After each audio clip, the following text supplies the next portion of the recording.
ఆంధ్రప్రదేశ్ వ్యాప్తంగా మరి మా నాయకుడు ప్రజా హృదయ నేత జగన్మోహన్ రెడ్డి గారు ఇచ్చిన పిలుపు మేరకు ఇవాళ ఆంధ్రప్రదేశ్ వ్యాప్తంగా కూడా ప్రజలందరూ కూడా పెద్ద సంఖ్యలో మరి ఇక్కడికి వచ్చి కదం తొక్కి సాక్షాత్తు ఆంధ్రప్రదేశ్ మొత్తం అంతా కూడా వైఎస్ఆర్సీపీ శ్రేణులందరూ కూడా నిరసన కార్యక్రమం చేపడుతున్నారు.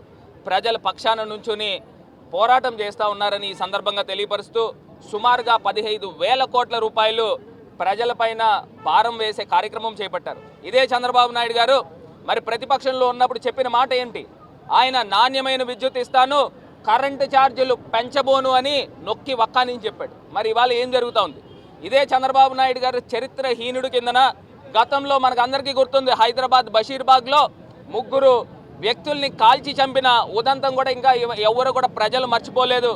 అది కూడా కరెంటు ఛార్జీల పెంపు పైన ప్రజా ఆగ్రహానికి గురయ్యారు.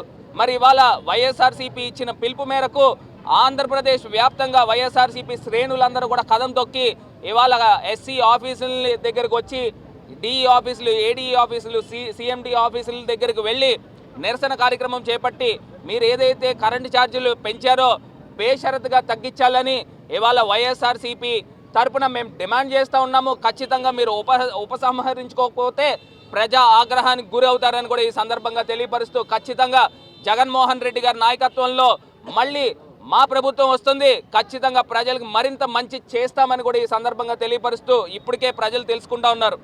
గతంలో జగన్మోహన్ రెడ్డి గారు ఏ రకంగా పథకాలు ఇచ్చేవారు, ఇప్పుడు ఈ గడిచిన 7 నెలల్లో ఒక్క పథకం కూడా సరిగ్గా రాక ప్రజలు విలవిల్లాడుతూ ఉన్నారు. ఇవాళ వ్యాపారస్తులు చూస్తే ఆంధ్రప్రదేశ్ వ్యాప్తంగా దసరా అయింది, దీపావళి అయింది, నిన్న క్రిస్మస్ అయింది, ఎవరికి కూడా వ్యాపారాలు లేవు, మరి ప్రజల దగ్గర డబ్బులు లేవు. ఈ రకమైన దారుణమైన పరిస్థితులకి నెట్టిన చంద్రబాబు నాయుడు గారు ఇమీడియట్గా ఎప్పుడైనా బుద్ధి తెచ్చుకుని మీరు కరెంటు ఛార్జీలు తగ్గించాలని డిమాండ్ చేస్తూ ఉన్నారు.